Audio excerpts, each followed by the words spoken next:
When I think about disruption, that's the place where we've been spending, I would say, on the investment team most of our time, is understanding the types of businesses that could be at risk and what really durable protections do we have, and to look at them very dispassionately, because many of these software businesses have been heroes for many of our portfolios.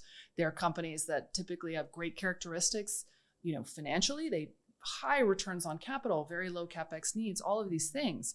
It's hard to look at those businesses that you once viewed really highly and say, I have to be dispassionate and recognize, is there vulnerability in this business to disruption?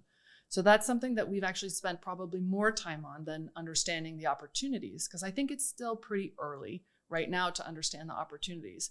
And we want to be careful in making the automatic assumption that the disruptors will be the ones to generate all the benefits for themselves. Right. If I think of the airline industry, right, we all benefited from airlines, but the airlines and the manufacturers of the airlines themselves, they didn't benefit for decades. Right. So we want to be careful that we're not just making the assumption that just because this has AI, it's going to generate a lot of profitable revenue. Okay.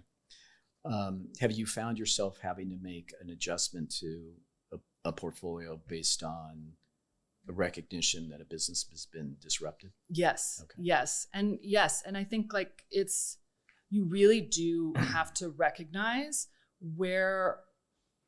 how is information changing in its value. Right. And I think when we see businesses that are great at optimizing workflows or optimizing anything really, there's not a lot of structure around that business that's protected. When I think about a business where the software is, about the transactions or it's the core of their operations, most CTOs are going to be pretty hesitant to rip that out for something that is newer, lighter, more efficient.